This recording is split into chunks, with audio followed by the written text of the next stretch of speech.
Anys i anys dient-nos que calia avançar cap a la laïcitat de les institucions i de la vida pública, que no es podia permetre la segregació per sexe ni la discriminació de la dona.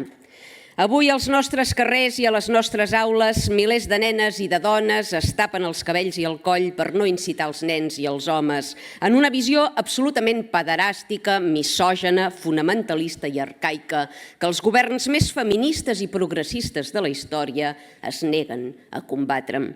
Avui centenars de mesquites construïdes amb el seu vistiplau damunt el nostre país segreguen per sexe i discriminen la dona sense que vostès, tan bel·ligerants amb el patriarcat europeu, badin boca. No només no ho denuncien, sinó que s'empolainen per participar als iftars, subvencionats amb diner públic i celebrats en els mateixos equipaments municipals que tan laics havien de mantenir-se. I ara, per acabar-ho d'adobar, ajuntaments governats per la CUP i per Junts dilapiden centenars de milers d'euros públics per construir cementiris musulmans damunt Catalunya. La segregació religiosa que no es permet als vius sí que la toleren en els morts. Quin laïcisme més estrany aquest seu, no?